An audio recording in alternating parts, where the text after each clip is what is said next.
Good day, viewers. Welcome to another compelling narrative on our channel, where we explore stories of resilience, justice, and unexpected turns in the face of adversity. Today, we delve into a tale that highlights issues of racial discrimination, corporate power, and the swift hand of karma. The title of this story is Black CEO Removed from Business Class for White Passenger. 10 minutes later, he orders the captain. This account is inspired by real-world experiences shared across various platforms, though dramatized for illustrative purposes. It serves as a reminder of the persistent challenges faced by individuals of color in professional and public spaces, even at the pinnacles of success. As we proceed, I encourage you to reflect on the broader implications of such incidents. If you find this content thought-provoking, please consider subscribing, liking, and sharing your thoughts in the comments below. Let us begin. Our story centers on Dr. Marcus Ellison, a distinguished figure in the world of aviation and technology. At 45 years old, Dr. Ellison is the founder and chief executive officer of Aerotech Innovations, a multinational corporation specializing in advanced aircraft design, sustainable fuel technologies, and airline management software. Under his leadership, Aerotech has revolutionized the industry, partnering with major carriers to enhance efficiency and reduce environmental impact. Born in a modest neighborhood in Atlanta, Georgia, Marcus overcame significant obstacles to achieve his current stature. His parents, both educators, instilled in him the values of perseverance and education.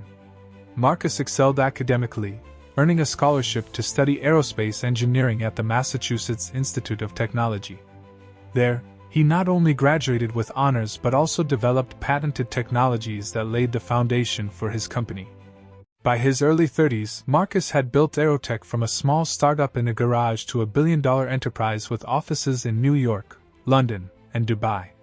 His innovations include AI-driven flight optimization systems that have saved airlines millions in operational costs. Marcus is not merely a businessman. He is a philanthropist, donating substantial portions of his wealth to STEM education programs for underrepresented youth. He serves on the boards of several nonprofits, and has been featured in prestigious publications such as Forbes and the Wall Street Journal. Despite his accomplishments, Marcus remains grounded. He travels frequently for business, often opting for commercial flights to stay connected with the everyday realities of air travel. On this particular day, he was en route from New York to Los Angeles for a high-stakes meeting with potential investors. Little did he know that this routine flight would become a pivotal moment in his life, exposing the undercurrents of prejudice that still permeate society. Marcus arrived at John F. Kennedy International Airport 2 hours early, as was his habit. Dressed in a crisp navy suit, with a leather briefcase in hand containing confidential documents, he proceeded through security with the efficiency of a seasoned traveler. His business class ticket, purchased well in advance, promised a comfortable journey, ample legroom, priority boarding, and the privacy needed to review his presentation. As he approached the gate, the airport buzzed with the usual mix of hurried passengers and announcements echoing overhead. Marcus queued for boarding, his mind already on the negotiations ahead. He presented his boarding pass to the gate agent, a middle-aged woman with a stern expression, who scanned it without a word. Priority boarding commenced, and Marcus made his way down the jet bridge, anticipating a productive flight. Upon boarding the aircraft, operated by Global Airways, a carrier that, unbeknownst to many on board, had recently entered into a strategic partnership with Aerotech, Marcus located his assigned seat, 2A, a window position in business class. He stowed his briefcase in the overhead compartment, adjusted his seat, and prepared to immerse himself in work. The cabin crew bustled about, offering pre-departure beverages to the elite passengers. A flight attendant named Sarah, with years of experience but a reputation among colleagues for occasional lapses in impartiality, approached Marcus with a polite smile. "Good afternoon, sir. May I see your boarding pass again?" she inquired. Marcus complied, handing it over without hesitation. Sarah examined it briefly, then excused herself to consult with a colleague at the front of the cabin. Minutes passed, and the boarding process continued. Suddenly, Sarah returned, accompanied by the lead flight attendant, Mr. Thompson, a man in his 50s with a no-nonsense demeanor. "I'm sorry, Mr. Ellison," Mr. Thompson began, his voice laced with feigned regret. "But there's been an overbooking issue in business class. We've had to reassign your seat to economy. We apologize for the inconvenience, and will provide a refund for the difference." Marcus, taken aback, maintained his composure. "I beg your pardon? My ticket was confirmed months ago. This seems highly irregular." He glanced around the cabin, noting that several seats remained unoccupied. Mr. Thompson shifted uncomfortably. "It's a last-minute adjustment, sir. A VIP passenger requires the seat. Please follow Sarah to your new assignment in row 25. As Marcus gathered his belongings, protesting calmly but firmly, he observed a white gentleman in his late 60s, dressed in casual attire, a polo shirt and khakis, being escorted to seat 2A. The man carried no visible indicators of VIP status. He appeared to be an ordinary traveler, perhaps upgraded due to frequent flyer miles or some other perk. Whispers among nearby passengers suggested otherwise. "That's Mr. Harrington, the retired executive. Must have pulled strings." Marcus's suspicions deepened. He had encountered subtle biases before, in boardrooms where his ideas were questioned more rigorously than those of his white counterparts, or in hotels where his reservations were scrutinized. But this felt overt. As he was led to economy, squeezed into a middle seat between a snoring businessman and a fidgety child, Marcus pondered the implications. Was this discrimination? The evidence pointed strongly in that direction, a black CO displaced for a white passenger with no apparent priority. Seated now in the cramped confines of economy, Marcus pulled out his phone. The flight was delayed slightly due to final boarding, affording him a few precious minutes. He texted his assistant. "Unexpected downgrade on Global Airways flight.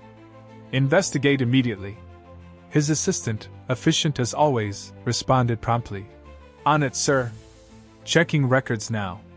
The cabin doors closed, and the safety demonstration commenced. Marcus, ever the professional, focused on his breathing to quell rising frustration.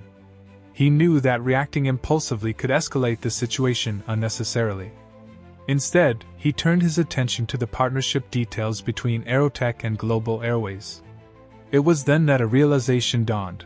As the majority stakeholder in a recent acquisition, Marcus held significant influence over Global Airways operations. In fact, Aerotech had quietly purchased a controlling interest in the airline just weeks prior, a deal not yet publicized to avoid market fluctuations. This knowledge empowered him. Marcus decided to observe and gather facts before acting. The plane taxied to the runway, engines roaring as it prepared for takeoff.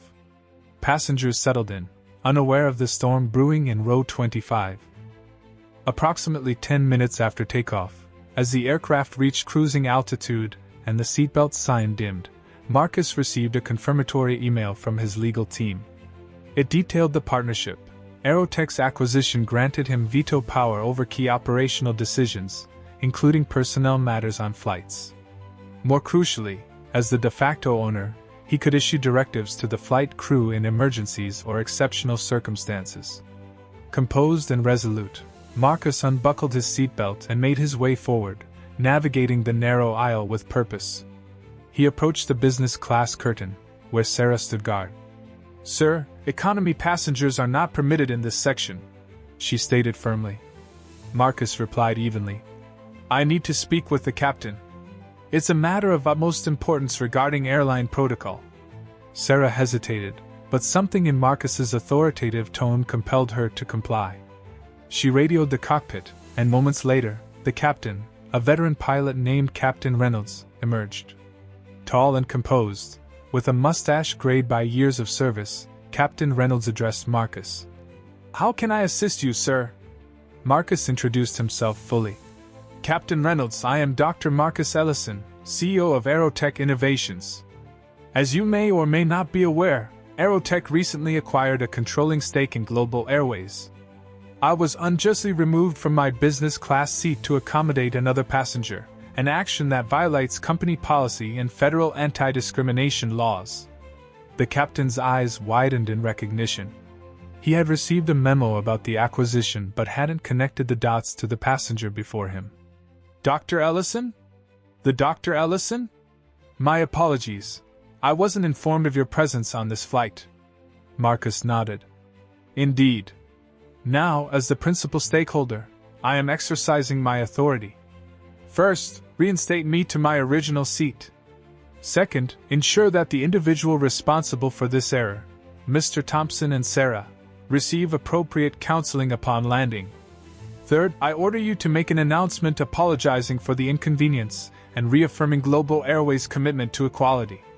Captain Reynolds, bound by protocol and the chain of command now clarified, acquiesced without delay. Understood, sir. We'll handle this immediately. He turned to the crew. Sarah, escort Dr. Ellison back to 2A. Mr. Harrington, I'm afraid we'll need to relocate you to economy. The white passenger, Mr. Harrington, protested vehemently. This is outrageous. I was promised this seat. But the captain remained firm. Company policy, sir. We appreciate your understanding. As Marcus settled back into his rightful place, the cabin erupted in murmurs. Passengers who had witnessed the initial downgrade now applauded subtly, sensing justice served. Over the intercom, Captain Reynolds addressed the flight. Ladies and gentlemen, this is your captain speaking. We apologize for any disruptions earlier. Global Airways is committed to fair treatment for all passengers. Thank you for your patience. Marcus, now comfortably seated, resumed his work, a quiet satisfaction settling over him. The flight proceeded without further incident, landing smoothly in Los Angeles. Upon disembarking, Marcus was met by his team, who had already initiated an internal investigation. Global Airways issued a formal apology, and the involved crew members underwent mandatory diversity training. Mr. Harrington, it turned out, had leveraged a distant connection to request the upgrade, unaware of the broader consequences. In the weeks that followed, Marcus used the experience to advocate for change. He implemented new policies at Global Airways, including AI-monitored seating assignments to prevent biases and enhanced training programs on implicit prejudice. His story gained traction in the media, inspiring discussions on racial equity in corporate America. Aerotech stock rose, bolstered by the positive publicity surrounding Marcus's handling of the situation. Personally, Marcus channeled the event into motivation. He expanded his philanthropic efforts, establishing the Ellison Equity Fund to support minority entrepreneurs in aviation. Speeches at conferences emphasized the need for vigilance against discrimination, regardless of one's status. Success does not shield us from injustice, he often remarked, but it equips us to fight it. This incident, though challenging, reinforced Marcus's resolve. It demonstrated that power, when wielded responsibly, can correct wrongs swiftly.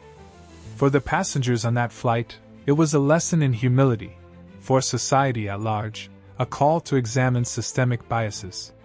In reflecting upon this narrative, we observe several key lessons. First, discrimination persists in subtle forms, even in ostensibly meritocratic environments like air travel.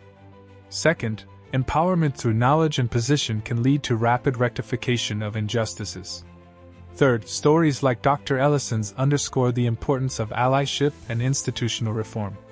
While this tale is dramatized, it draws from documented cases of racial profiling in aviation, as reported by organizations such as the NAACP and ACLU. It prompts us to question, how can we, as individuals and professionals, contribute to a more equitable world? If this story resonated with you, please share your experiences or insights in the comments. Have you encountered similar situations? What changes would you advocate for? Don't forget to hit the like button if you appreciated this content, subscribe for more insightful narratives, and turn on notifications. Thank you for joining us today. Until next time, fly high and stay just. Let us delve further into Dr. Marcus Ellison's journey. From his early days in Atlanta, Marcus faced hurdles that tested his mettle. In high school, he was often the only black student in advanced placement classes, where teachers sometimes doubted his capabilities. Yet, he graduated valedictorian, delivering a speech on the power of diversity in innovation. At MIT, Marcus encountered microaggressions, peers assuming he was there on affirmative action rather than merit. These experiences fueled his determination. His thesis on aerodynamic efficiency earned accolades, leading to his first patent at age 24. Founding Aerotech was no easy feat. Venture capitalists initially hesitated to fund a black-led tech firm in aviation, a field dominated by established players. Marcus bootstrapped with savings and grants, eventually securing investment after demonstrating a prototype that reduced fuel consumption by 15%. By 2015, Aerotech employed over 5,000 people globally, with a commitment to diversity, 40% of leadership roles held by women and people of color.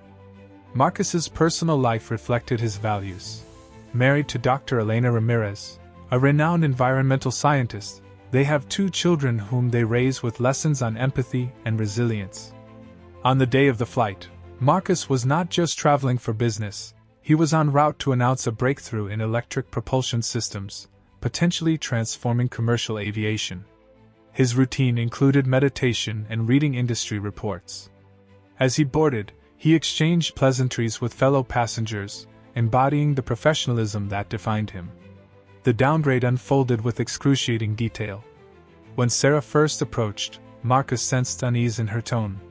"Sir, is this your correct seat?" she asked, eyeing him suspiciously. Marcus, polite, confirmed with his boarding pass. Upon returning with Mr. Thompson, the explanation was vague. "Overbooking happens, sir. The system glitched." Marcus pressed. "Can you show me the manifest? I'm familiar with airline operations." Thompson demurred. "That's confidential, sir. Please cooperate to avoid delays." As Marcus relocated, he overheard Sarah whispering to a colleague. "Better safe than sorry. He didn't look like business class." This comment, though not directed at him, stung, confirming his fears of racial bias. In economy, the seat was uncomfortable, the legroom inadequate for his 6-foot frame.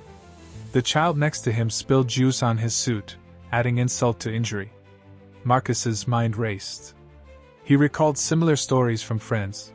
Black executives denied services based on appearance. He pulled up the Global Airways app, noting the partnership announcement buried in fine print. A quick call to his board confirmed his authority. "Sir, you can override any decision on that flight." Dialogues during the incident, passenger in 3B to Marcus. "That was unfair, man. You handled it well." Marcus. "Thank you." Justice has a way of circling back. 10 minutes post-takeoff, Marcus's email arrived with attachments, acquisition documents, board resolutions granting him emergency oversight. He stood, approaching the galley. Sarah. "Sir, return to your seat."